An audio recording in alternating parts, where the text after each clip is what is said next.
Hi, Jay. Good morning for me, and good morning to you as well. It's usually not in Yeah. the same time zone. No, we are, right? We're in the same time zone. So yeah, it's good morning. Yeah, good morning to you. And I'll just to say as a quick note to people tuning in there's been some intermittent little blips in speed and connectivity for internet. So pardon if there's a little bit of pixelation or not. The main point is obviously just audio and making sure the demo works, but all that should continue to run. But yeah, unfortunately, just where I live, internet occasionally gets a bit spotty, as you know from my other live streams. Other than that, I'm excited for the special Wednesday stream that we're doing today. Jay just within the last couple weeks or so, has started to tour around the visual calculations, which are now officially released. We had you on what 14 months ago, I think, sometime last summer, and I know it was the we were talking about the concept of visual calculations, but not the actual product. And now it is something that is fully out of the bag, and like, yes, this is coming soon. So I'm very much excited for this, and looking forward Yeah, to being able to go ahead. I think I have to. I owe you an apology. I was being very cagey last time we Yeah. spoke, and I was trying to dance around the fact that we were thinking and kind of already working on this, but I wasn't Hmm. at liberty to say that. So I apologize in retrospect for treating you that way. You asked the right prodding questions, but I was unfortunately not able to answer. No, I But get yeah, that. I'm Yeah. glad that we now get to talk about it, and it's out in the open, and yeah, people are excited about hearing about it. Yep. And I'll mention too I'm very excited to actually be able to ask a lot more targeted questions, because now there will hopefully be a lot of answers of the we're uh, we're thinking about it, we're working about it, or this is something that is coming soon or will be upon the first release. So there will be, I think, a lot more concrete discussions and some of that, which I'm certainly excited for. And I highly encourage, as you, for all the viewers tuning in right now, I think at the moment we already have 25 people on the stream. Please ask questions in the chat in the Yep. lower right. And what I'll actually do once we get started with the demos, normally I have it turned on for subscribers, which is just as long as you are logged into Google, you click the free subscribe button to the channel, and then you actually get to make a comment, but I'll open it up to everyone just to encourage as many possible questions as we can get. But help me to have a conversation with Jay on anything and everything you're curious about, and I'll continue to queue those up as we go through this. But I think the idea of visual calculations has been around for years. I know Marco likes to talk about the fact that he was one of the earliest people to mention the idea of it in a blog 4 or 5 Yeah. years ago, but it's in a way it's like a WYSIWYG calculation. What you see is what you get. It's the Excel formula version of I see two numbers, I want to do math against these numbers, and I don't care how the model is structured, just give me a simple way to make a calculation against what is visible in front of my naked eyes on the report page in a visual. Yep. I couldn't have said it better. That's exactly what it is. Well done. Yeah. End of live stream. No, just kidding. There you go. Yeah, that's all we need to know. That's what's coming in a session. Yeah. I mean, Recalc has the fun comment of just reincarnation of Excel inside of Power BI. But yeah, to a degree, it's leveraging the power of the semantic model, but with easy Excel-like formulas that reduce the complexity of needing to know context transition or any of the other more complicated terms unless you need to rely upon them. So it is going to make DAX easier, as the title implies, for people who Yes. need visual specific calculations that are maybe aren't needed for the whole model and all the pages, but this particular visual needs a basic comparison, roll up, sum, or any other type of Yep. math that you would want to do. Right. And then on top of that, we have a couple tricks up our sleeve that even for people that are currently writing measures and already are doing that, there's a couple of things that Visual Calcs offer that actually make that life a little bit easier as well. So it's not just for like, oh, I need to have something that's only here for that one visual. I might already have a measure that I happen to be using maybe in two visuals, Mm-hmm. right? Maybe if I move that measure into a Visual Calc, yes, I'm duplicating essentially that Visual Calc into both visuals, but I get performance benefits, or I get benefits from like the ease of writing and maintaining the DAX that I have to write. Yeah. So there's tricks that Visual Calcs has up their sleeve that just makes that part of the life a little bit easier as well. But yeah, the core premise is let's make it easier to get started with DAX using Excel like behavior and Excel-like expressions, if you will.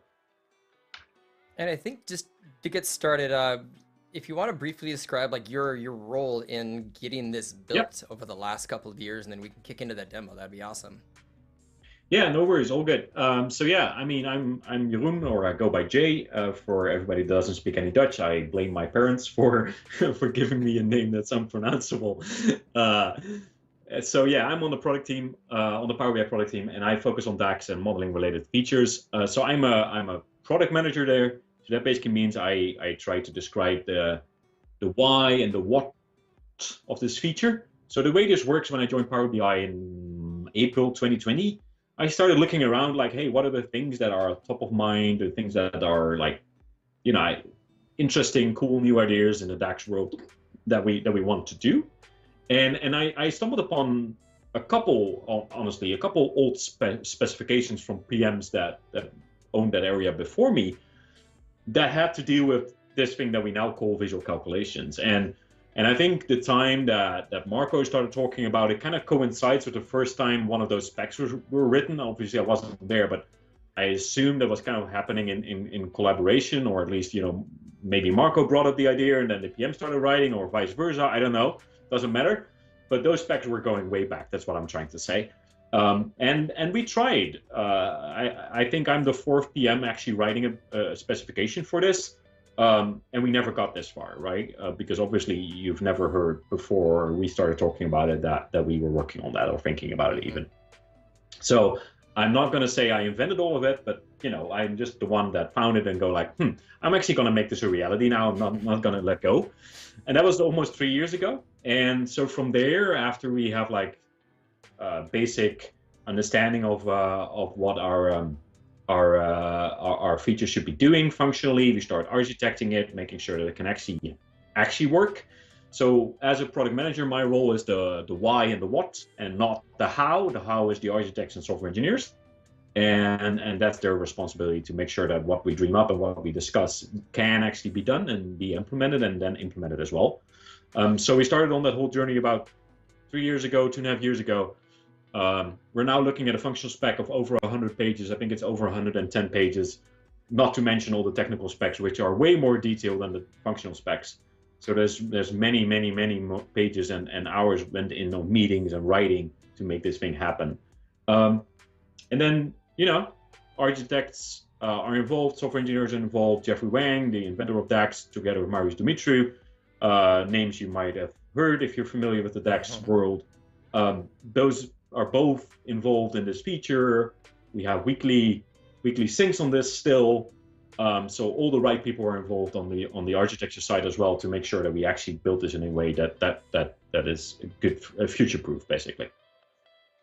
And I can only imagine the amount of considerations for any new function that like, we have 1,000 different ways that a query can present itself. Like, how is it supposed to function when X, Y, and Z is occurring? But we never add any of those. So I'm sure getting this out of the gate in a way that was usable and, you know, mostly bug-free probably took a long time, because as you mentioned, this was 2 years of kind of you being involved in this, and then even further back before that, of just the idea of this was being bounced around a few different PMs before it even started truly being developed.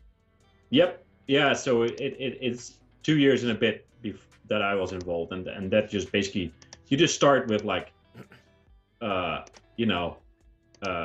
discussions and how can we even do this, and planning, and there's loads of plumbing that you have to build to make a feature like this happen, right? I mean, the thing that I'll show you in a demo is very, very simple. It looks simple, and you go like, hey, I could have done this in a week, but you're missing the fact that all the layers from like the engine in Power BI, the AS engine that queries the data, all the way to the thing that paints that visual onto the screen, all of those will need to be touched. You will need, you know, new functions. You need to write software that in DAX that allows you to have those functions to, you know, that they work and that they perform and that they give the right results and they don't break in a certain edge case, right? So you have to deal with all of that. And then on top of that, of course, like what's the right UI? What's the right mental model that we want to give people? So there's loads of interesting things about like what the stuff does in the UI as well. So it's a very broad feature that way. I'm excited to get into the demo as well and actually see Yeah, some of this in action if you're ready and I can flip over. yeah, no worries, all good. I can switch over to the demo and we can talk about it a little bit more. Beautiful. Yeah, okay. So here's my Power BI desktop, right? And I'm skipping the normal song and dance that I do about like what are visual calcs and why are we doing this. We kind of talked about it already. We can definitely go into more details right there, but let's first look at a demo. So Power BI desktop over here. This is no Figma. This is real. This is in the product right now, in the version that I have. So I'm not like selling you anything that doesn't exist or whatever. That also means it might break at any second. So just calling that out in case the demo gods will come out. Who knows? So I'm just going to build a very simple. I'm using AdventureWorks on purpose. So very simple, straightforward data set that what everybody kind of knows. So I'm building a very simple visual. If did I have to mention the demo gods? Oh, thank you. I was a bit worried there for a sec. So I'm just building a visual. This is sales amount by total product cost for the 3 years in this data model, and nothing special has happened here so far. But if we start looking at the ribbon right now, you'll see there's a new button over here that is only active when a visual has been selected, right? So if I deselect that thing, that visual, that button should not be active anymore. So when I click that button, I'm in what we call the Visual Calcs editing mode. So visual calculations, or visual calcs for short, that's what we call them. So the mode here and the mental model you need to have is that we basically said like, hey, I'm defining a calculation on a visual, and then any visual can be represented as a matrix, right? So regardless how complicated your visual is, it might be a very simple bar chart like this, or multifaceted whatever, it can always be represented as a matrix. In here, I see my bars, I see 3 years, I see sales amount and total product cost for each year. So the visual matrix at the bottom, which is this thing over here, is tied to this visual. So it shows the data that's inside of this visual to show the visual onto the screen. The aggregated data, not the raw, low-level data, all the individual sales amount, but the aggregated stuff. So this is right before this visual is painted onto your screen. You're kind of getting a view of the state of the data that you wanted to that we need to paint a visual onto your screen, right? So that's the visual matrix. So as you can see, there's 3 rows, 3 columns. Ignore the total for now. That is what we need to build this visual onto the screen. Makes sense, right? You can see the numbers add up. It is the right stuff. And then on top of that, it's essentially showing you that that table view that not a lot of people use, but it's the actual physical matrix table representation of whatever is actually showing you filling in the objects in the visual. Yes. So you could think about this even as a calculated table, right? Think about this as a calculated table that we gave you access to, right? That table already existed because we built it under the covers to make that visual, right? When we parse your query and do everything, we built this thing anyway inside of the product. We're now just giving you insight into that thing, and then we allow you to play with it and do stuff, right? Extra stuff, and that's what visual calcs are. So visual calcs are essentially extending that visual matrix or that calculated table, or whatever you want to call it, by adding more columns. So I can add 1 or more columns on top of this visual matrix, and that's also what the UI shows, right? I have an inviting cursor over here with a formula bar, and there is already a placeholder calculation with a placeholder column over here. Perfect. And there's also then that calculation is also ready on the visual, right? Of course, it doesn't show anything because it has no definition, but it's already there in the legend. You can see it's there, right? So I can now just start doing some stuff with this calculation. Now I'll just do something very simple. I'll just say profit equals sales amount minus total product cost. So of course there's IntelliSense, there's all that good stuff. Before I hit commit though, it's important to note that nowhere I'm referring to a table, right? I'm referring to exactly the names that I see here on this visual matrix. And that's on purpose. So to keep this simple and not require you to worry about the complexity of the whole data model with all the filter contexts, etc., we are just limiting you to kind of the sandbox of what's on the visual. So that has benefits because, it's simple. You can just refer to what's there. You can literally WYSIWYG, right? You can look at it and go like, yeah, that makes sense.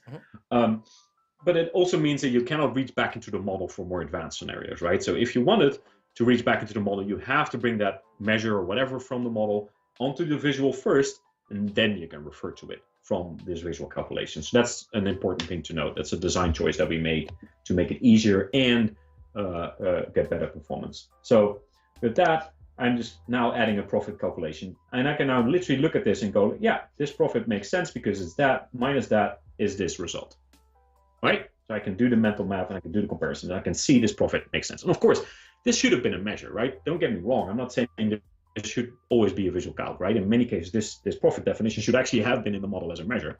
I'm just starting with something very simple. So then let me do something else. I can do maybe a previous comparison. So I can say profit versus previous. So I want to compare the profit minus the difference over the years. So I want to compare each year to the year above it, the previous year.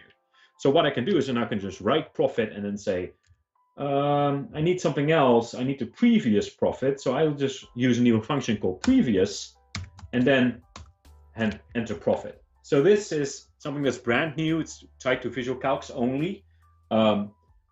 And what this will do is for each row say, okay, take the profit and then take the previous profit, which means the one above it, right? So this cell is going to refer to the previous profit to this cell. This cell is going to refer to that cell, right? So then when we arrive here, we now have the difference across the years, right? And then we can keep going. There's more that we can do, is running sum, moving average, percent of parent. These are things that we know are hard, right? If you ever try to do a running sum or an average of children, you know that is not easy in DAX to write that, so it works. We have now provided those templates for you, right? So I can now do a running sum, and I literally now have a function called running sum, right? And now I can just enter, again, I want to do a running sum of profit, so I can base a visual calc on top of another visual calc. So that's what this is, and hit enter, and now I have a running sum. Again, I can do the mental math and see, yeah, this actually makes sense. This is exactly what I was after, right? And now, this is great. I extended my visual matrix, but I kind of screwed up my visual, right? Because everything that I did on the visual matrix was also shown on the visual, but that visual is now, I mean, I'm not a great visual designer, but arguably not the best ever, right? So we really wanted to give you flexibility here. So over here on the right, two good questions on both the, I guess, the input and the output. So Recalc had this great question on the, at any point in the future, could there be an option to undock that space, kind of how you have the measure editor, or other stuff, in the Excel environment where you have modular development windows? Yeah, so that's definitely something that we're considering. We actually need the product to evolve a little bit more to make that happen. That's so desktop itself, right? Right, exactly. I mean, I think what we're asking here is, can I move this thing around and maybe dock it to the side, or dock it even to a completely different window or completely different screen, so I have more space, more real estate to work with it? We would love to do it, but we would solve that on the desktop level first. So the desktop in itself, you could argue that, I want to have this model view separately, or I want to have the DAX query view separately, right?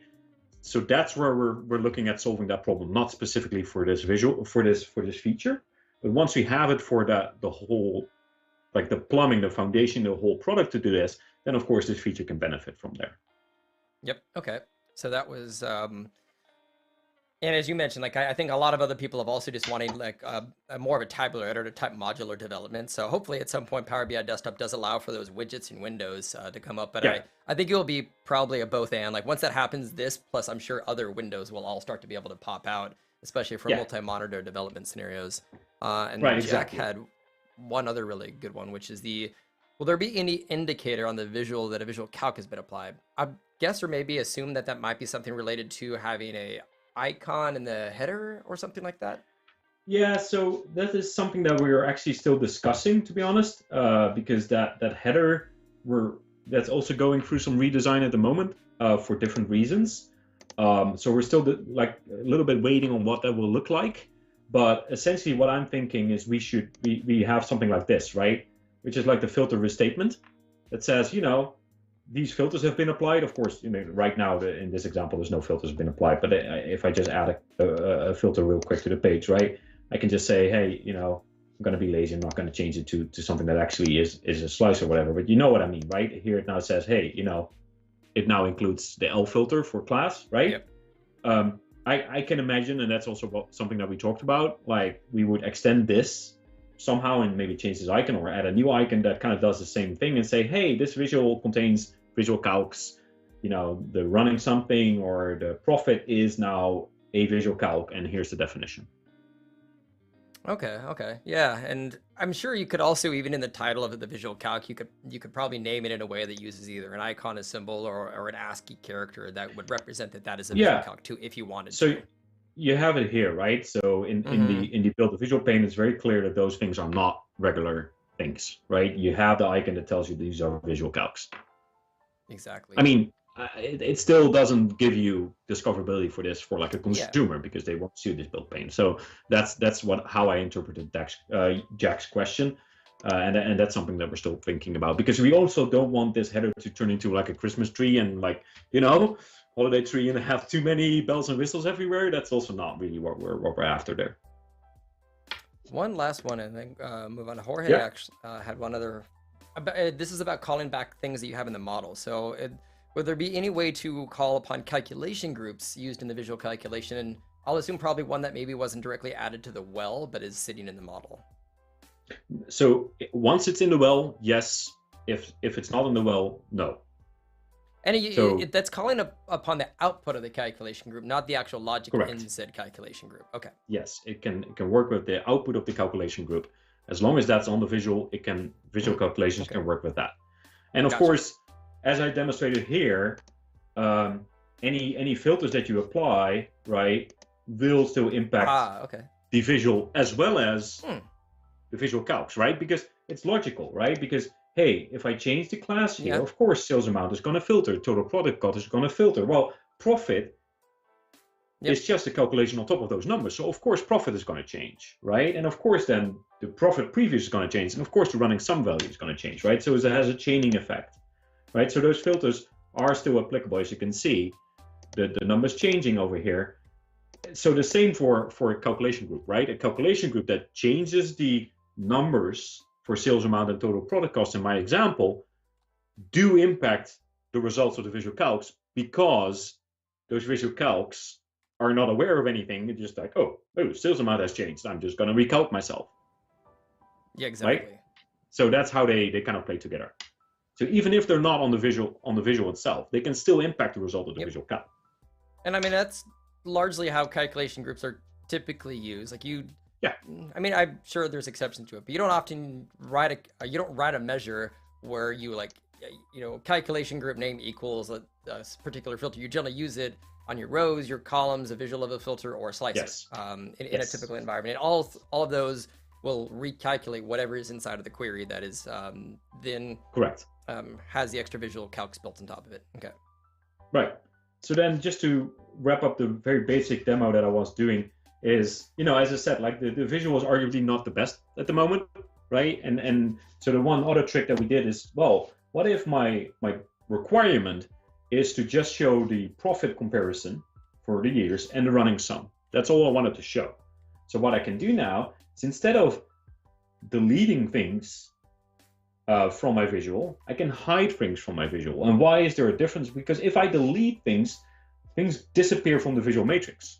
But that means that since profit and all the other visual calcs over here can only refer to what's on the visual matrix, the moment I delete sales amount, that will break, because sales amount is gone for all intents and purposes, right? I can't do it, right? It will just say, can't do this because I don't understand what sales amount is anymore, because it has no notion of sales amount being somewhere in the model, right?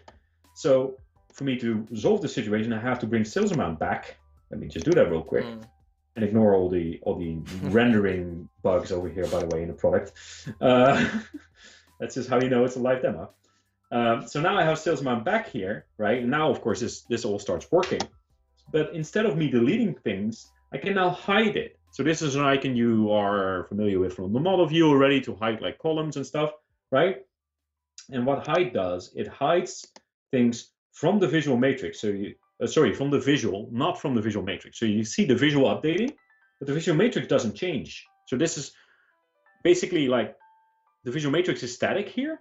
Everything that's there, whether or not it's hidden or not, will be on the visual matrix, but then you decide with an extra hide step whether or not you want something on that visual, right? So in this case, as I said, I wanted profit versus previous, and I wanted the running sum, but maybe I don't want to show both. I want to, I don't know, have the running sum on the bars and then profit versus previous on the tooltips, right? So now I have a running sum and I have a comparison in the tooltip, right? Again, my visual matrix didn't change, and now I can go back out to the report, and this visual didn't exist before we did anything with visual calcs.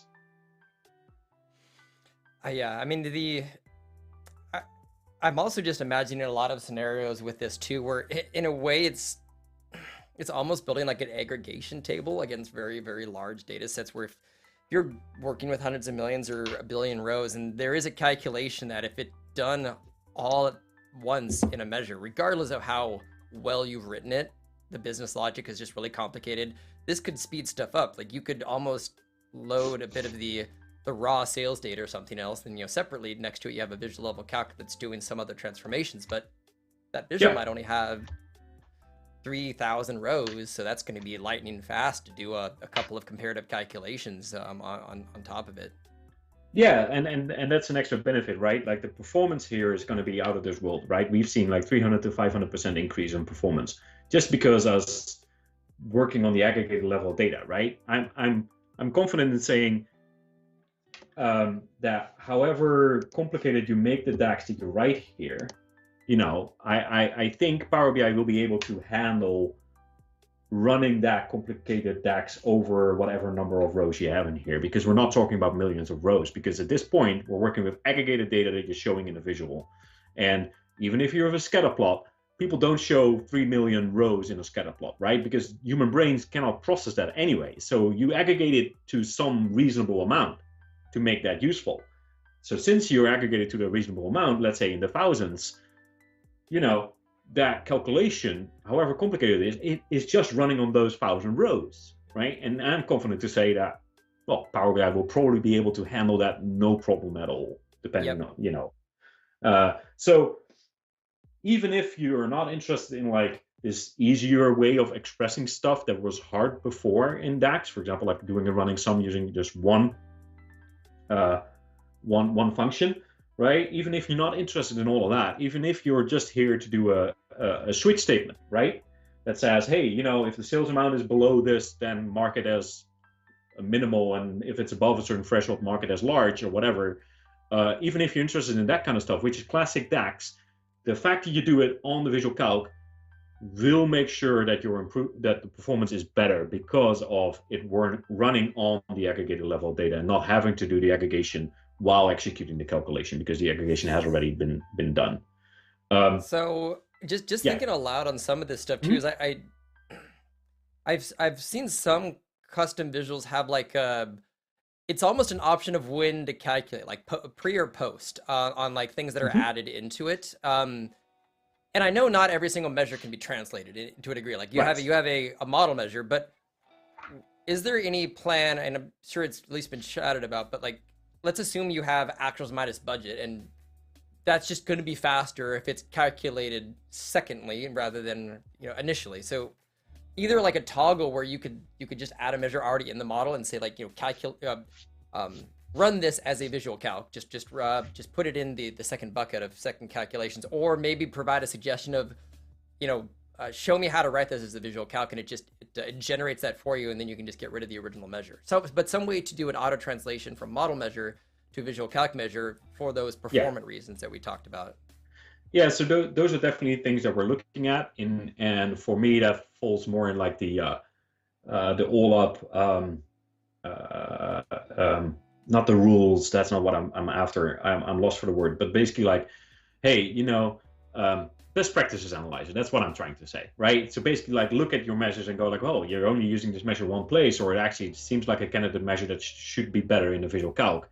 We're actively thinking about like, how can we help you adopt visual calcs, or just be better with your measures that way. Not just guiding you to visual calcs all the time, but just giving you a weighted answer to say like, hey, this makes sense for you to do that in a visual calc? Do you want me to help? That's something that we're thinking about.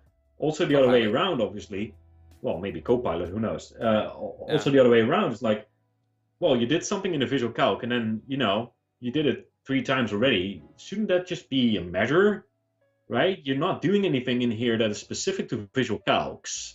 Maybe, I mean, for example, the profit thing, right? Could have just been a measure, should have been a measure, right?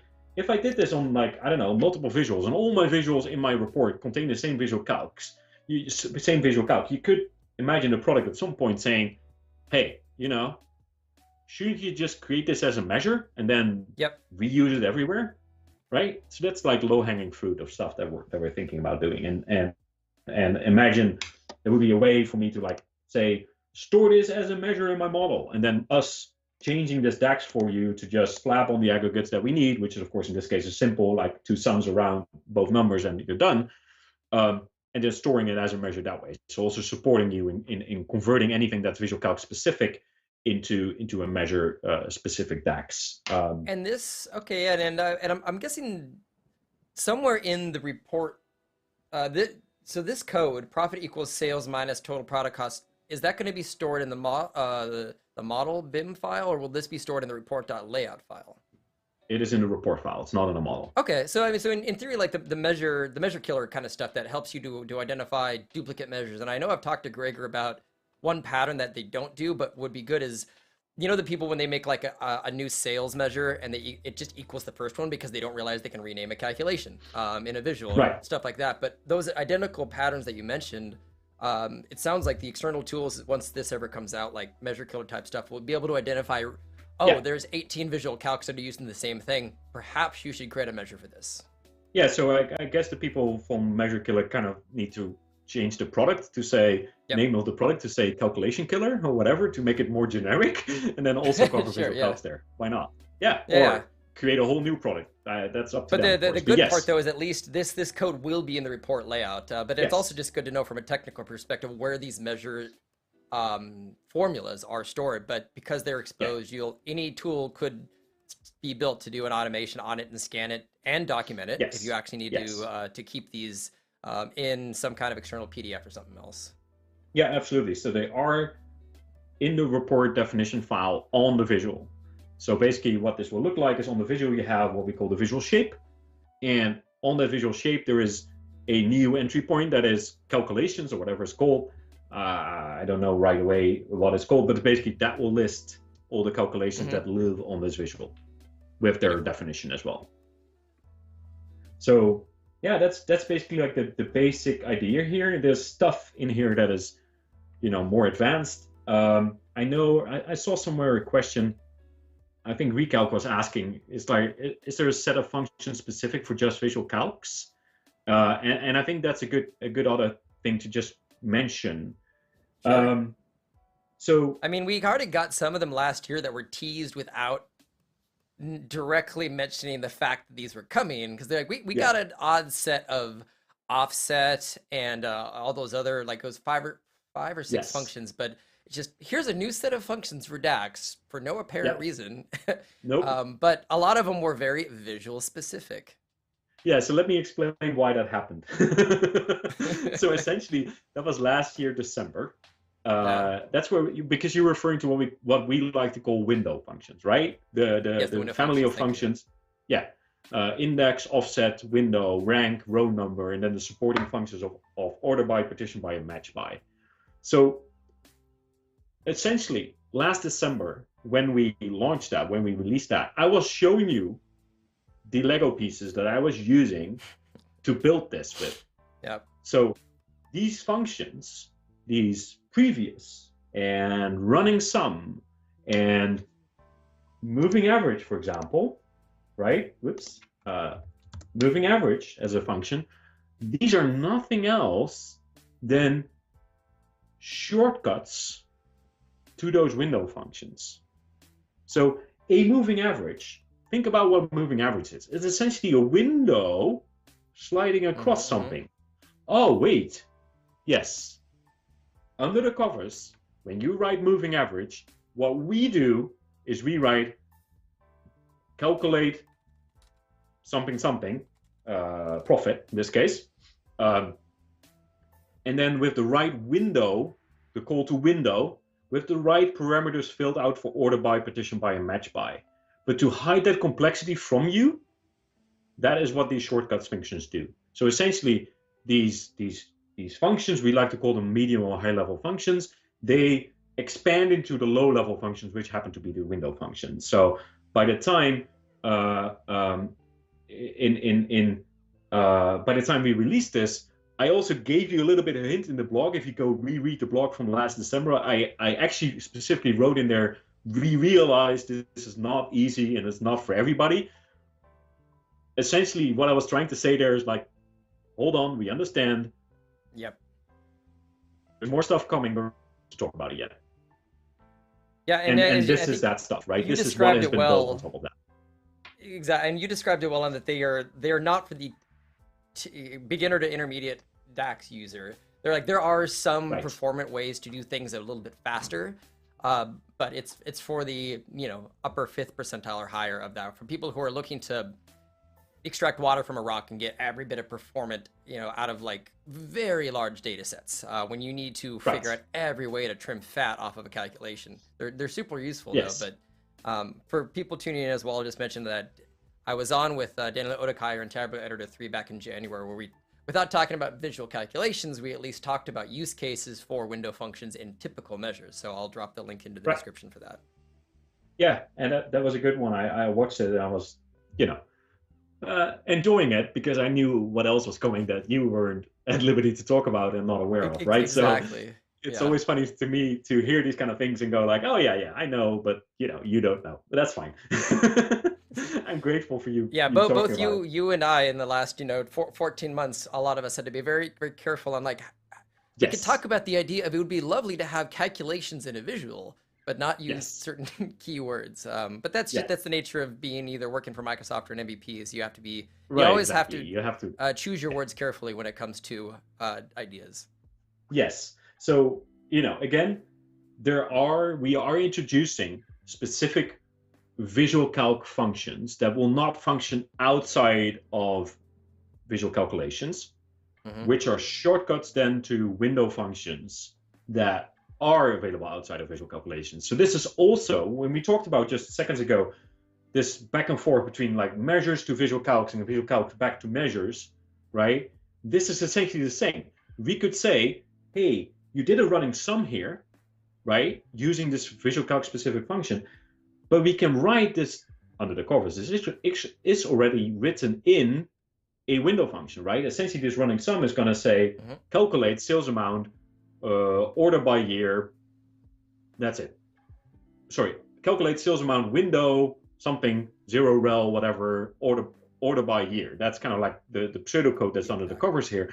We could say, hey, right click on this visual calc, store it as a measure, and then we give you that window function that we already know we need to call to make this happen and allow you to store that in the model and then have it reused across visuals, right? So that's also how this back and forth will work.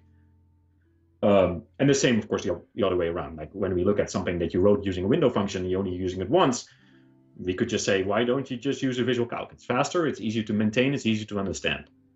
So just keep that in mind when you start working with visual calcs. There are functions in here that you can only use in visual calcs. But then, that being said, regular DAX will just work, right? So, if I wanted to do an if statement or whatever, right, I can just do that, right? As you can see, as you can see in the IntelliSense, it's not like we're limited to those visual calc specific functions. You can do whatever you wanted in here, right? With the exception of stuff that is dependent on the model, right? So remember when I said, why this? Oh, I screwed up my function, I think. Yeah, I did. Okay. Whoops. Let me just go bring that back. So with the exception of things that are dependent on the model, you can use any DAX.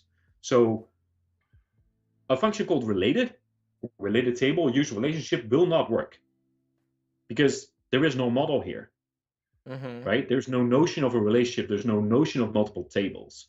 You have one table to play with, so that function will not work. Oh, I like so, and there's actually a couple of things on this. One, I'm going to follow up a little bit later on maybe what functions had you thought of that were on the chopping block, so that maybe aren't being included in this version. But a really good question, if I can actually, I need to get this pulled up. But it's essentially, is there any way to debug this, either using the DAX debugger or the new, forget the name of it, but it's a little icon that you have in the lower left for where Yeah. you actually can do the DAX query view. Yes. Can you parse through any of your calculations in any way and see the query plan behind some of this stuff?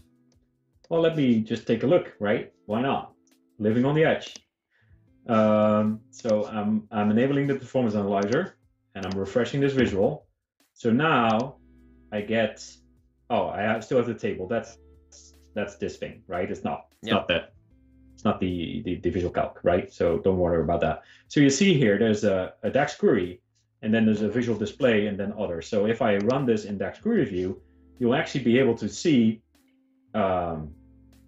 This is not, we didn't pre-record this or pre-try this, by the way, so it might break at any second. But that's you see the results, and you see a couple of things in here that are already hints on how this works. But let me just scroll up. So you'll see new things that are defining columns, and those are then my visual calcs, right? So I see the name of the visual calc, and then I see the DAX that you entered, right? Yep. So I see the running sum, I see the previous. So you see the shortcuts in here. You don't see the window functions under here yet, right? You so see it doesn't the have shortcuts. to be a black box at least, which is great. Right. We're debating whether or not we also want, like, we would give you a way to kind of like see this, see the window function, right? Because previous is a shortcut to offset, right? So we could find a way to say, hey, I can double click or whatever to just expand this thing into, well, actually this is a call to calculate profit with offset -1 order by year, blah blah blah, closing brackets, right? We could do that, but we have not decided that. So right now it's just showing you the visual calcs itself, and then you see all of the DAX that happens to create this whole visual. And then here you have what I call the visual shape, and that just starts describing, how this visual looks like. And at some point, here you go, we now filter. We add the this is the filter. Where are the visual calcs? Oh, here we go. They are actually being added over here, right? They were added now onto the visual, right? So they're being executed and added into the context of the visual. So you see everything that happens under the cover. For as far as putting this together, we show you everything except that we don't show you the under the cover window functions, right? So again, this guy is actually a calculate profit on window, 0 rel, 0 apps, 0 rel, order by, something like that, right? This stuff, right? I think something like this should work. I'm doing this all on my own right now, and I haven't tried this at all, and I won't execute it, but you get the idea, right? That actually this running sum under the covers by itself is a call to this function. I mean, it's the fact that, to a degree, they're for the beginner and intermediate users who just want to add the stuff, but then intermediate to advanced, I think this definitely makes this very approachable for the fact that they can dig into the code as much as possible. And you have the option to open in the DAX query view. That copy button also means that base query can be used in DAX Studio as well if you even wanted to look at query timings or anything else on top Correct. of it. Yeah. Yes. Exactly. So, and I think because most of essentially the majority of the functions that you were already using were available previously. So I'll imagine whenever this comes out in preview that likely DAX Studio will just continue to support every function that you will possibly see in the query output. Yeah, absolutely. Why not? I'm with you there. So yeah, that's just something that to keep in mind. Now, one thing we haven't talked about is how do I identify the functions that only work with visual calcs, and that's something that I can easily show you, but I don't have to because we're smart about what we did. So in here, essentially, you need to think about, how does this calculation know to run from top to bottom over your matrix? And that is because there's a concept called axes in here. So we call it the axes we run over, and by default our axis is set to rows, which means across the rows going down. So the hidden default in here is a parameter called axes. So any parameter that takes an axis reference, an axis parameter, sorry, any function that takes an axis parameter is a Visual Calc function. Anything that doesn't, you can use outside of Visual Calc. So that's how you can tell the two apart. And then we also show you little icons. So this says across the row, so going downward, right? And that's also the only one that's available to me right now, because my visual doesn't have an understanding of going across, because this visual doesn't have that second axis, right? It doesn't have it. So this is the only one that I can choose because, well, the other one is not available, right? So this doesn't change the numbers because obviously that was the default. But if I change this now to a matrix, the visual, of course the visual matrix was already a matrix, but now I'm changing the visual to a matrix. Now let me add something on the, well, let me just move stuff around, right? Columns go here, and maybe, I don't know, color goes in here, right? Now I suddenly have a different thing on rows, right? So my rows axis going down the matrix is now different because it now loops over color instead of years. That's important to note, right? So that the sales, the running sum, and the profit are now doing different comparisons because of what's on this rows axis now, on the downwards axis, right? Okay. And now if I wanted to say, I'm not interested in comparing colors in profit, but I'm actually interested in comparing years in profit. But how do I do that? So now, or let's take the running sum. That's maybe better. No, I can take this one, the comparison, right? So I'm taking the profit, and now I'm saying the previous profit by default is now comparing against each previous color, right? So you see here it's minus 435,144. It's because that minus this. So this minus that is negative 435 something, right? Because we're going down the rows. But if I wanted to compare each year, I can now say, hey, I'm not going to do this across rows. I'm going to do this across columns.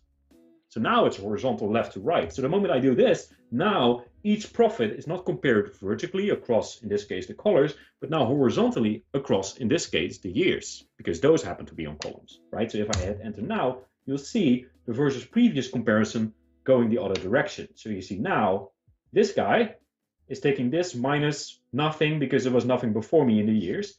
This profit is this, sorry, whoops, I need to look at the right one.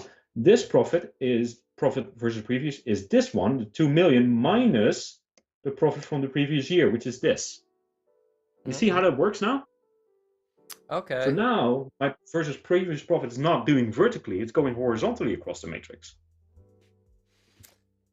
So curiously, on the idea that I'm thinking about with a lot of this is essentially what you're doing is you're adding a visual level measure, which mostly translates in a table or a matrix to a new column. Matrix with the exception that you can show measures on rows and it unpivots it, kind of how you could do it in Excel.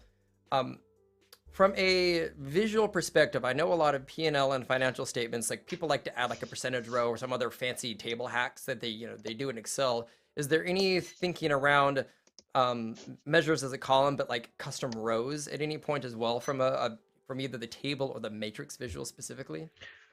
So it's not in scope for this feature right now. So right now we just do columns. We talked about it. We said let's try to solve one problem at a time. Yep. And that's what's available already as a measure just now locally, essentially. Yeah, exactly. So let's do one thing first and do columns first. But it was definitely part of our conversations at the beginning to say, hey, I also want to, ingest or intersect like different rows in here, right? Specific rows. Same thing basically, but not doing it this way, but just going across all the time. We talked about it, but we didn't do that. We scoped it out because we said, like, let's not try to build Rome in one day, right? Let's do this first. It will take us long enough, right? As evident by what we talked about in the beginning. And let's make sure we do a good job on that one, and then we can always Yep. expand the scope. And that's almost, So, I mean, arguably more of a visual specific feature rather than an entire yes. modeling feature. And I know Miguel has Miguel Myers, who is helming Yeah. the core visuals team, has many large aspirations for the table in the matrix visual, which haven't Yep. really changed in 4 years plus Years. at this point. Yeah, Yeah. I will Yeah. say the one big improvement for all of my financial clients for the basic one is the dynamic format string, because sadly the two native tables don't do scale formatting unlike charts, which I would love to Right. see 3.45K, not a giant string of the numbers. So with that, I can actually still apply conditional formatting and data bars to a matrix Yeah. table and have it actually do scale formatting. So we're getting closer to building quality Yes. financial type tables. But that last component I And think will be a big win once we get that custom rows. yeah, and Miguel and I are obviously in continuous conversation about this kind of stuff. Like, Yeah. how do we play together to make sure that we build all that Mm-hmm. stuff? So I agree with you. It's more of a visual thing, but it doesn't Yeah. mean that the way you build that for that specific visual doesn't, like, that is probably still going to be DAX, right? So Oh, of course, these 100%. two Yeah. things need to come together, right? Yeah. And we've been talking about that. We just scoped it out for yeah, as I said, let's do one thing first and let's do it really Yep. well instead of like trying to do Mm-hmm. everything half-heartedly. I don't think that's the right approach here. It's So going on the yeah, Christmas wish list for the next year or the year after that then. we'll see. We'll see. I mean, who knows? I'm just going to be very clear here. This is not going to show up for Christmas. I'm sorry. Not uh, well, not this year. Yeah. yeah, When is, I guess if you were to actually map out the timeline of this, when yeah. is the preview GA coming out? So the preview of this feature, the public preview, right? So that basically means it's out there. You just can enable it in the options dialog, and anybody can play with it. We're looking at March 2024, so next Okay. year March. So relatively soon, because Mm-hmm. well, December, we don't have a release in January, so it's only a couple releases until that will hit. And then of course, from there it's going to be hard to extrapolate and say, hey, this is where GA will land, general availability, because really depends on reception and the things that people still find, or like the things that we might have missed in all those years, or bugs that people uncover when they start working with this in real life scenarios. But I would say, let's aim for like maybe a year after, right? So beginning 2025. Okay. I'm Okay. hoping we can get it earlier, but hey, I'll also keeping some slack because there's still stuff that we want to build, right? Because I mentioned a more than 100 pages spec in here. What I'm showing you now is the first 40. There's stuff Yep. still coming that will reduce the reliance on typing, right? So I did a lot of typing, right, to do all of this. It would be great if if I was so inclined, I could just use one of those templates, right? I don't know, percentage of, well, let's do an average of children. I could use one of those templates and then just fill in the blanks by just interacting with this visual matrix, or being helped somehow by like a drop down or whatever that gives me less reliance on typing, but just allows me to just select the right value, right? All that stuff which we call point and click, that is still coming. That is not going to be there for the public preview, and that's like in the second half, quote unquote, of that spec to do all of that stuff, like the UI gestures that just make it feel like more like Excel. Also, being able to look at this and go like, I want to select this cell and understand how did the number came to be this number? What went into this? There's some kind of highlighting to understand how did I get to this number over here, right? Or why is this number over here there? And why is this number the -6? What ingredients did it take into account? All that stuff is still coming. Yeah, and I can imagine just the sheer amount of time, feedback, and testing that went into even getting this version initially. Went through probably a lot of Yeah, iterations to arrive at this point. Circling yeah, back to that question absolutely. that I had earlier, what were there any functions or functionality that were like all almost got approved, but or maybe got put back onto the back burner as like a phase 2 kind of item that didn't get released with this. But it Mhm. was, those were the close tickets that we almost ended up deciding to push this through in V1. So I mean the one thing that we talked about for a long time, and we essentially scoped out was or not scoped out. That's the wrong word. It's not part of the first iteration of this, but we're building the building blocks for it while building this feature. Is the ability to specify custom totals. So any where's my mouse? Here we go. So any subtotal or total, I want to influence what's here, right? Because we all know that this total over here is essentially the sales amount being executed on the total level, right? So if you look closely, for example, this profit versus previous one, it's just this profit compared to the total row for the imaginary FY 2017, which doesn't exist, right?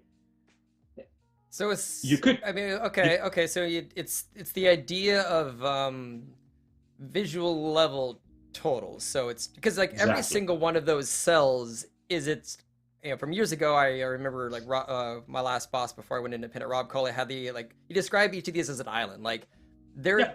natively, each number that you see is a query that has basically no context of its other neighbors above, below, left, or right. Like it's calculating Correct. with its own context and isolation. Same with the totals. That is by design, which means you can hack the DAX apart to do a lot of fun stuff with your totals and put any value you want into there. But sometimes the totals and subtotals don't always match the values if you have a complex model, and not knowing how to do it. So flexibility Yeah. at the visual level to maybe just have it roll up whatever is visually what you visually see was one idea. So it's I want you to Yes. sum these. I want you to average or min or max Exactly. these. Okay. So, today this is the behavior, right? You could say, hey, I don't want that. I want indeed this profit versus previous just needs to be the sum of whatever happens to be above here, which could be the same or could not be the same, Yeah. right? And that's something that we originally had like in scope for this. We scoped it out because again, let's not try to like build Rome in one day. But we're building the ingredients, we're building the foundation with this feature to add that extra layer on top, because we have the understanding now of how to do this. We have most of the Lego pieces in place. So right now, what you could do, if you wanted, it's not going to be easy though, I'll say. But if you really are so inclined, you could do stuff that looks a little bit like this. Is@level is a function that we are introducing as well, which allows you to test whether or not you are at a total level. So you could say, if I'm at the level of fiscal year, right, then I'm essentially somewhere in one of these boxes, right? So I'm definitely not on the grand total on years, because year is in level. So it basically means I'm in one of those subtotals, right? So I can do. Can you just run before you? I was saying before you finish that. Can you just run that as is? Yeah, I just want to see what the true and falses look like. Is that level fiscal year? Because I think that, well, because if you just run it without the if statement, is that level, the output will just be true or false, or it should be for every row. Right. So okay, so it returns true everywhere. All of them are true, except for here, where it's false, because I'm in the grand total over here. Now, year is not at my level anymore. Okay, gotcha. Right? So that's a better version of is in scope or has one value, which shows you the level of a hierarchy, but it doesn't account for the fact if you're on a subtotal. Yep. And you had to hack the DAX a little bit and do a couple of extra functions to get rid of those. Okay, so I actually like that a lot, because there's definitely times where it's a little frustrating to try to get rid of weird numbers at those levels, but you can't really just directly call upon the fact what level of my hierarchy and subtotals am I on in the visual. That's nice. You can now start combining this, and I won't finish the whole thing, but you can understand that I could say, hey, if I'm not at the year level, but I'm at the color level, do something, right? Or if not, do something else, right? Yep. So you could get to an easier way of doing custom totals. I don't know what's wrong in here. There's probably I probably missed something in here, but anyway. Oh, sorry. Yeah, I get it. So I needed it and in here. So you could do this, right? Which basically says like, hey, if I'm on the year level, not on the year level, but I'm on the color level, that basically means I'm not over here. Sorry, I am over here because I am not on the year level. I'm on the total for all years, but I'm still in the rows for color. So I'm in these cells, except for this one, because this would not be in scope for color as well, right? So, and then I could say, hey, do that versus this. And this is a way to get to that custom total behavior, but arguably not simple, right? This is if statements with multiple conditions or maybe multiple nested ifs. So when I say not simple, I'm saying we need some UI gesture. Again, me working with Miguel to say, hey, can we come up with a UI gesture that allows me to kind of decide this using very simple drop downs? Yep. And under the covers, this is what is being done. So and I'm just thinking of needing to combine versus isolate. So the is at level is still running an is in scope check for that column. Because I'm guessing if I had a hierarchy of fiscal year, fiscal quarter, that would, I'm assuming, provide false statements if I was at another lower level, or if I was better said, if I was checking for fiscal date and I was at the quarter level, because you always want to start with the check at the lowest level first and go up. Then that would return false. But it's essentially that plus the extra check for totals.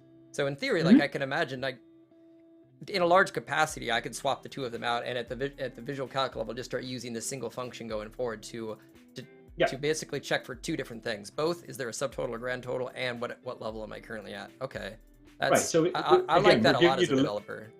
We're giving you the ingredients and the Lego pieces to start building this more easily, but and to some extent that custom total thing that I talked about, like having that ability to do that in the UI, you can think about that as being the extra story on my house, right? Window functions that I showed you last December were the foundation, right? Everybody was wondering what are those guys building, right? Why are we doing this? Why are you investing in this? Well, now I'm showing you the house that we built on top of it, maybe the first 2 floors, right? And now you could say, hey, custom totals with all these first 2 floors in there could be a 3rd floor, right? And maybe something else in the future. You could imagine that these ingredients could help me do top 5 customers versus others grouping, right? The ingredients we have in here allow that work to happen now more quickly and more easily. So, hey, another floor to the building, right? So very soon you get to a high rise of like multiple layers of features on top of each other. But we're just slowly building that very publicly and slowly building that towards the top.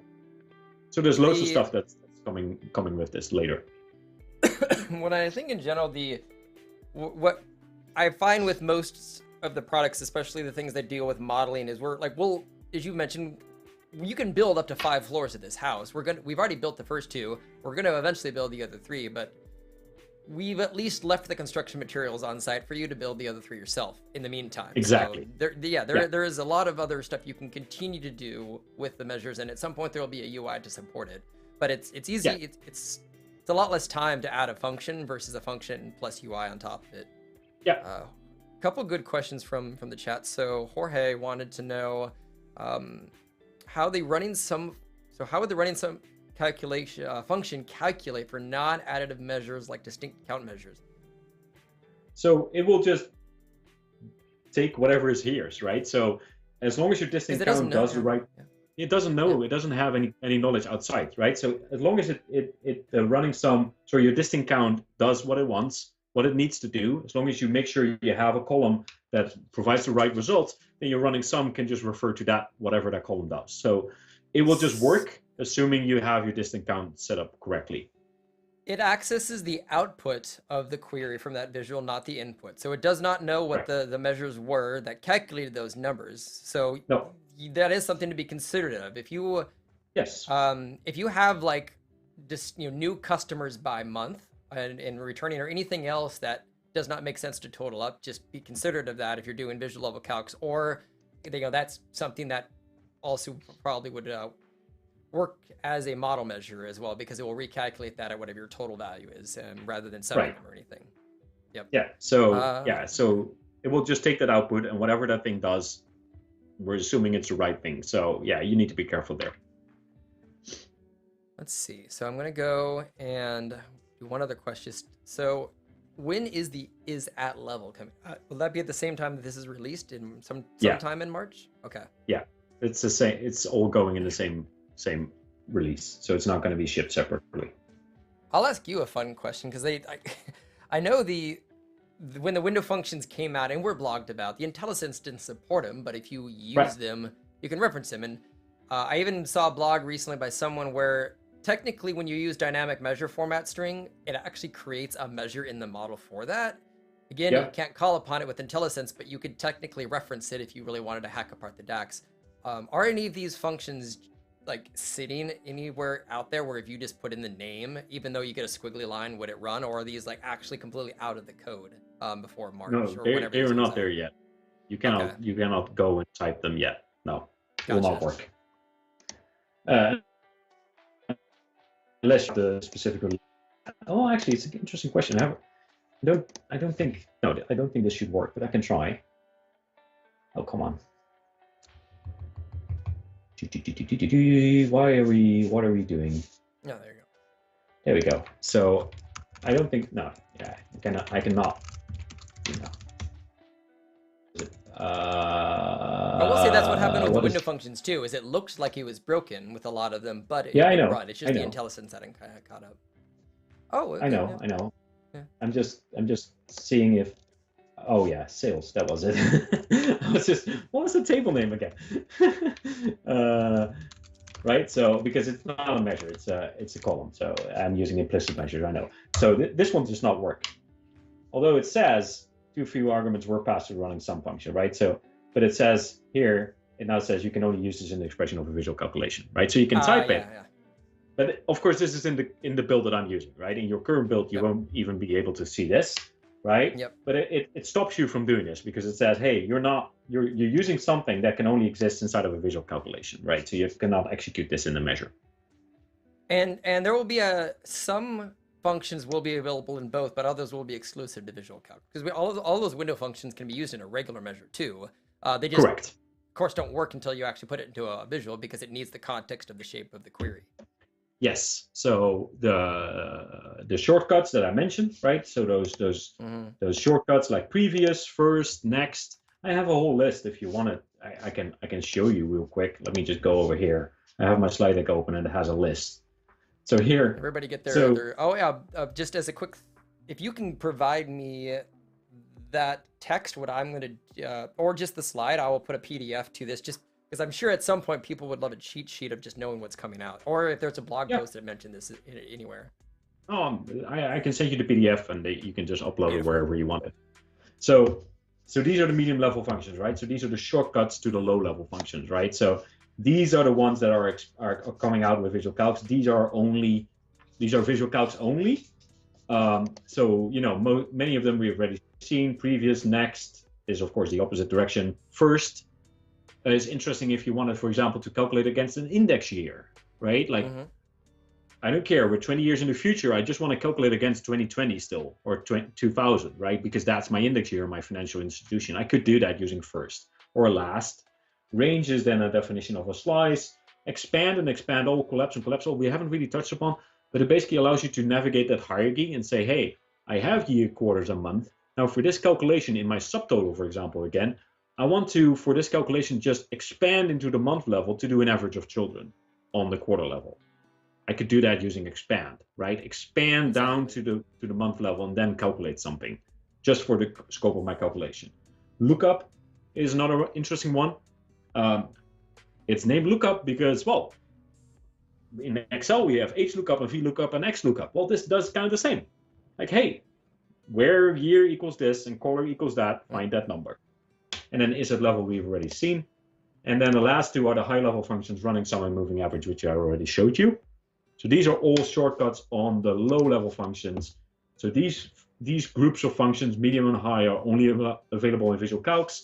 And then the low level functions, that is what they actually expand into. Those are already available right now. They're in measures and in calc columns, right? So offset, index, window, rank, row number, and then the supported function of order by, partition by, and match by.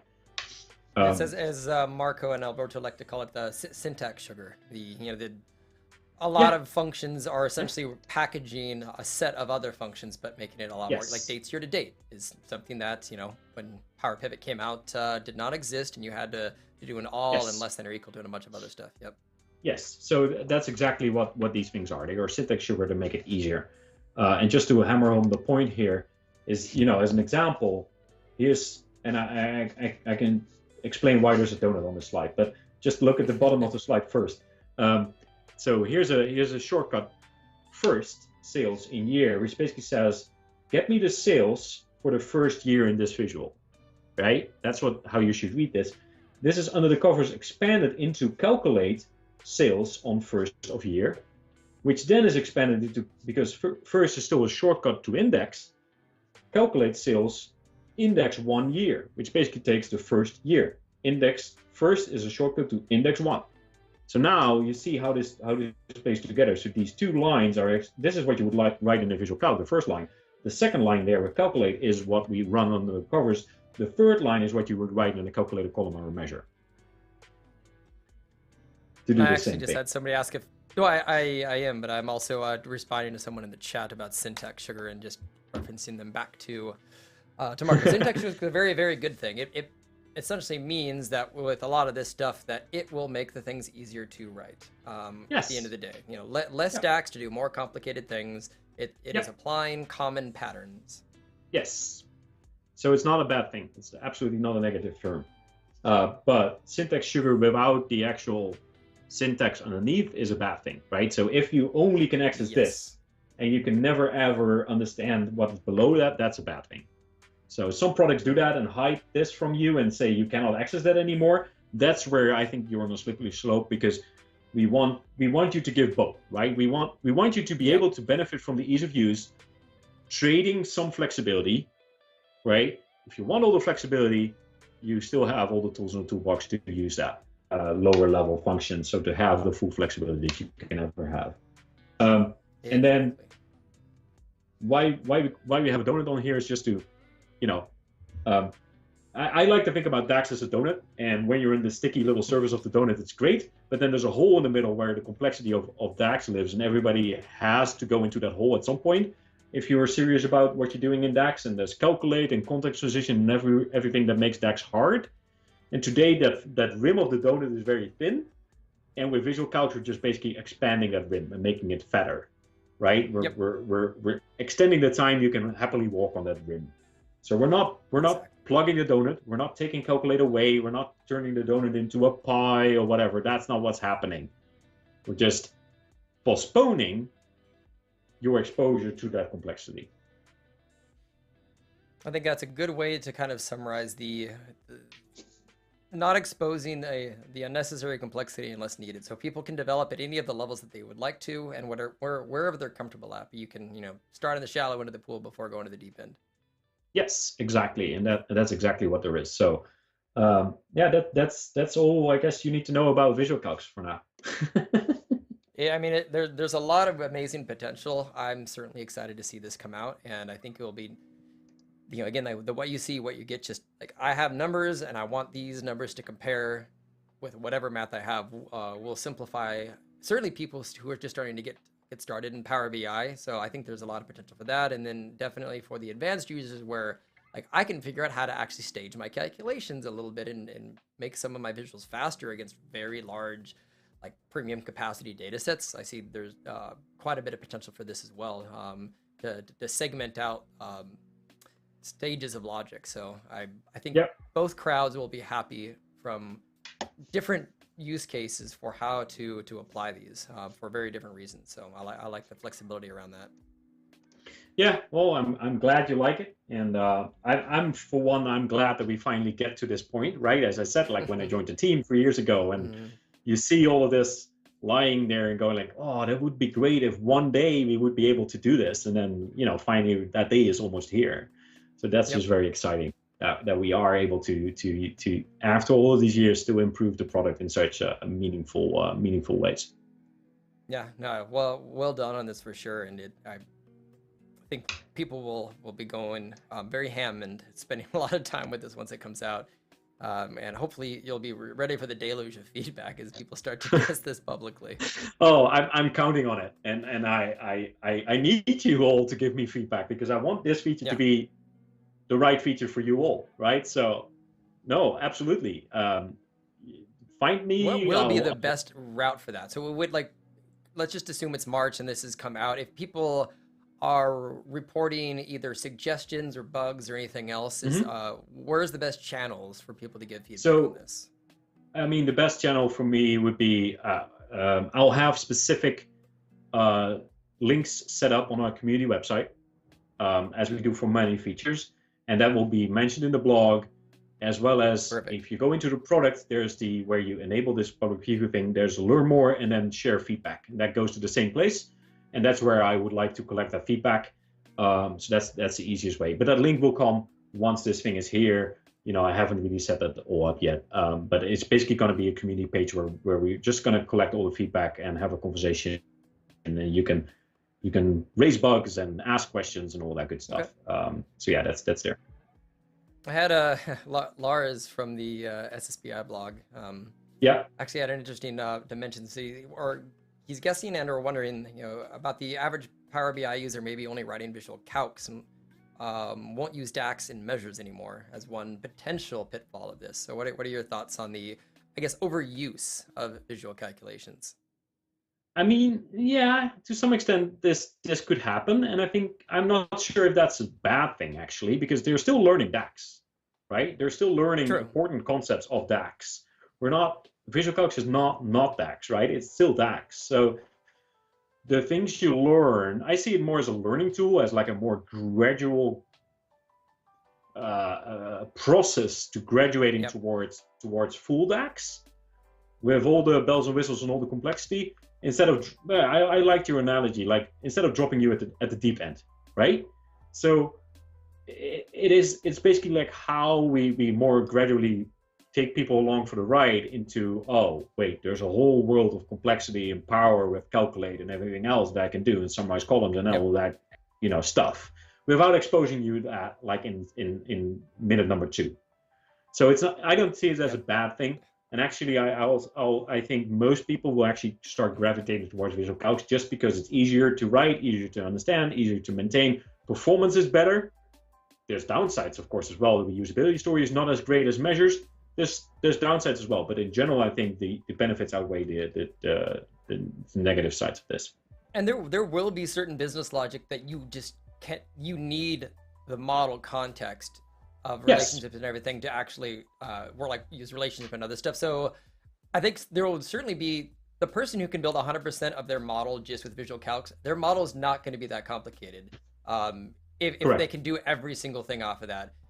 Yeah. Otherwise, at some point, they're like something can't be done, and they're going to have to write a regular measure. But I also think that's that phase 2 idea of a feature where it's going to suggest moving it upstream. The Christian Wade idea of as far upstream as possible, downstream is necessary. If you can start recommending for people like, hey, we notice you're a bit trigger happy with visual calcs. Right. We see the same visual calc being created 15 different times. Perhaps you should put this into a measure. Right, exactly, and that's I think it was to actually. I think you quoted Roach's Maxime just now, not Christian Wade. Was it Matthew? That's Roach? fine. Yeah, it was Matthew Roach, but I know exactly. Roach.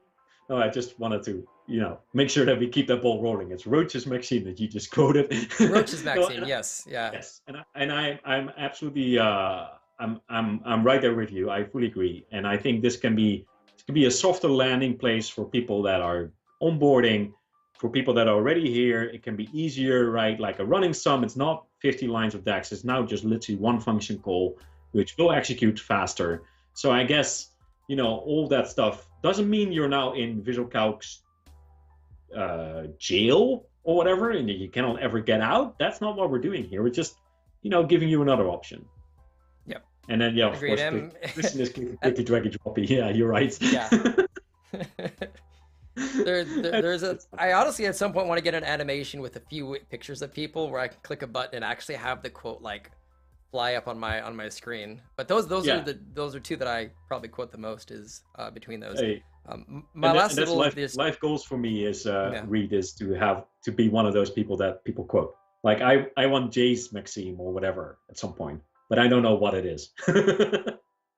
Yours has to be something around like Dutch honesty or something like that, or Maybe. yeah. Maybe, I don't know. Yep. It's also weird to kind of like start creating that for yourself, right? The click click drag droppy and Roach's machine kind of happened because the community jumped on it. You know, nor Matthew nor Christian were like actively pushing for that to be a reality. So I'm also like just, you know, trying to do my best work and hopeful at some point I'll get that honor. Exactly. I think as even James has mentioned, I don't even know if I have a catchphrase necessarily myself, and I've done 120 live streams, but there's outside of I think there's probably some words that I use on a regular basis. I say awesome a lot, but otherwise I can't imagine there's not this beautiful, succinct little insightful phrase that I have yet. But someday, who knows? Something we can aspire to, right? Exactly. We can finally say we've made it and retire when we both become a meme. Okay, that sounds like a good deal. Let's do that. Jay, well, I appreciate you coming on again for this. I loved having a deep dive onto this, and I can only imagine, in a year's time, the evolution this will continue to have. So very happy to get this new product off the gate, and it's something that I'm sure the community will very much appreciate, especially now that we have the query plan reviewer and everything that's built into Power BI that's in preview as of last month. So well done on you and the team for getting this out of the gate and continuing to push for more flexibility for making DAX easier to write, which everyone will universally agree is the hardest thing to learn about Power BI is DAX. Yep, I know. It's a testament to the rest of the product that we came this far with DAX being perceived as that hard, right? So now it's time to make DAX easier, and again, making DAX easier while keeping the flexibility and the power of DAX intact, right? We're not trying to dumb down DAX or whatever. That's not what we're trying to do. Just trying to, give you more tools to make it easier when you need that. So development sugar. Yeah. Maybe that's your catchphrase, development sugar. There you go. Yeah. Development or product sugar, one of the two of those. Yep. Just I need a little animation of just raining down some snowy sugar when I see that. Maybe the one with who's the famous one with the salt on the steak? Yeah, that one, development sugar. Yeah. There we go. It's going together right here. Perfect. A few more animations like that, and I'm basically becoming a Twitch streamer. Yeah. Okay, maybe you don't want that. Okay. Yeah, there's a fine line between how silly you want to get it, but yeah, digressions aside, this has been really fun. Really happy to have you on, and I definitely will look forward to getting you back on at some point in the future as this product continues to evolve. Yeah, well, thank you again for having me, and I'm looking forward to all the feedback, and looking forward for you all to try it and tell us where we went wrong and what we're doing well and what we can do to improve it. Exactly. Well, enjoy the rest of your Wednesday. Thank you for coming on and demoing this. And for everyone else, also have a great rest of your week and weekend. Thanks all. Thank you so much for watching. Please consider hitting that like and subscribe button. And if you want to help support this channel, take a look at our channel memberships or our merchandise store for cool swag. And last but not least, please consider sharing this video on your social media platform of choice to help our channel grow. So, until next time.